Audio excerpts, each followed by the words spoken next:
नमस्कार दोस्तों, आज मैं आपको भगवान सत्यनारायण की व्रत कथा का चतुर्थ अध्याय सुनाऊंगी। तो आप सभी मेरे साथ बोलिए, सत्यनारायण भगवान की जय। सर्वशास्त्र ज्ञाता सूत जी ऋषियों और मुनियों को आगे की कहानी सुनाते हुए कहते हैं, राजा की आज्ञा के बाद वो साधु अपने दामाद के साथ घर की तरफ निकल पड़ा। कुछ दूर जाने के बाद रास्ते में उसे एक व्यक्ति मिला जो डंडे के सहारे चल रहा था। वह व्यक्ति असल में खुद सत्यनारायण भगवान जी थे। उन्होंने उनसे पूछा, हे साधु, तुम्हारी नौका में क्या है? यह सुनकर वैश्य हंस पड़ा और अभिमान भरे स्वर से उसने कहा, हे सज्जन, आप मुझसे यह प्रश्न क्यों कर रहे हो? कहीं आपको मुझसे धन लेने की इच्छा तो नहीं है? अगर ऐसा है तो मैं बता दूं कि मेरी नाव में तो आपको केवल बेल और पत्ते ही मिलेंगे। वैश्य की इस कठोर बोली को सुनकर भगवान ने कहा, ईश्वर करे तुम्हारी वाणी सच हो जाए। ऐसा कहकर वे कुछ दूर समुद्र किनारे जाकर बैठ गए। अब उस वैश्य साधु ने जब अपनी नाव की और देखा तो वह दंग रह गया। उसकी नाव में रखे सारे वस्त्र और आभूषण बेल और पत्ते में बदल गए। यह देख वैश्य बेहोश हो गया। कुछ समय बाद जब उसे होश आया तो वह बहुत दुखी हो गया। तभी वैश्य के दामाद ने कहा, पिताजी, आप चिंतित ना हो, यह सब उसी व्यक्ति के अभिशाप की वजह से हुआ है। हमें बिना देर किए उनके चरणों में गिरकर माफ़ी मांग लेनी चाहिए, तभी जाकर हमारा यह दुख दूर हो सकेगा।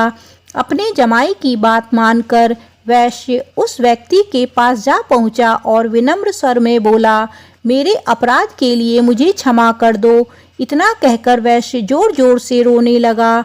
इस पर सत्यनारायण भगवान ने कहा, हे साधु, तुम्हें जो भी दुख मिले हैं वह सभी मेरी ही आज्ञा से मिले हैं, क्योंकि तुमने अपने वचन के अनुसार एक भी बार मेरी पूजा नहीं की, जिससे मेरा अपमान हुआ है। इस पर वैश्य ने कहा, हे भगवान, आप तो सर्वशक्तिशाली हैं।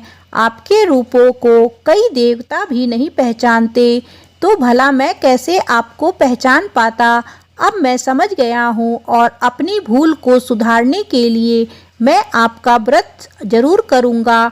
आप कृपा करके मुझे माफ़ कर दें और मेरा धन मुझे लौटा दें।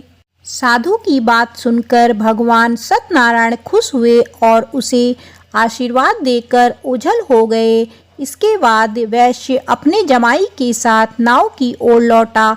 वहां पहुंचते ही उसने देखा कि उसकी नाव में पहले की तरह धन भरा हुआ था।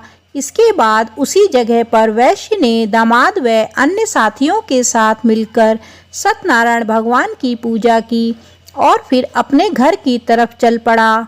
वैश्य जब अपने जमाई के साथ नगर के पास पहुंचा तो उसने एक दूत के माध्यम से अपने और दामाद के वापस आने की सूचना पत्नी को भिजवाई। दूत ने उनके घर जाकर वैश्य की पत्नी लीलावती को नमस्कार करते हुए कहा, मालकिन साहब और दामाद दोनों नगर के पास पहुंच गए हैं। वैश्य की पत्नी लीलावती उसे दूत की बात सुनकर काफ़ी प्रसन्न हो गई। उसने तुरंत सत्यनारायण भगवान का व्रत पूरा कर अपनी पुत्री कलावती से कहा, मैं तुम्हारे पिता के दर्शन के लिए जा रही हूँ। तुम भी अपना काम पूरा कर तुरंत दर्शन के लिए आ जाना। अपनी माता की बातें सुन कलावती भी प्रसन्न हो गई और जल्दबाजी में सत्यनारायण भगवान की कथा का प्रसाद छोड़कर अपने पति और पिता से मिलने चली गई। कलावती द्वारा प्रसाद का अनादर देख भगवान सत्यनारायण एक बार फिर से नाराज हो गए। क्रोध में आकर उन्होंने नाव सहित कलावती के पति को पानी में डुबो दिया। जैसे ही कलावती वहां पहुंची, उसने देखा कि उसका पति वहां नहीं है, तो वह बेहद दुखी हुई और जोर जोर से रोने लगी।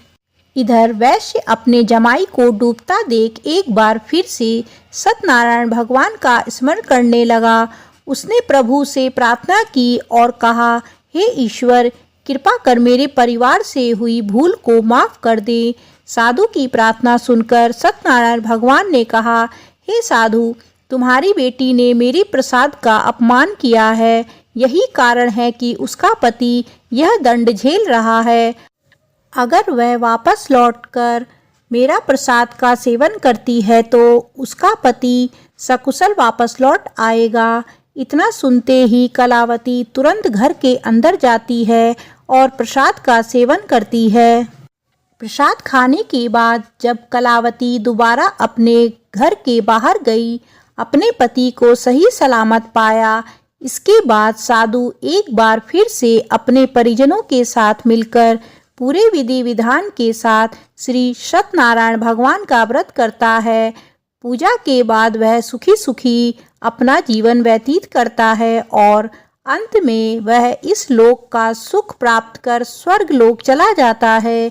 इस प्रकार श्री सत्यनारायण भगवान की चौथा अध्याय समाप्त होता है। तो आप सभी मेरे साथ बोलिए, सत्यनारायण भगवान की जय।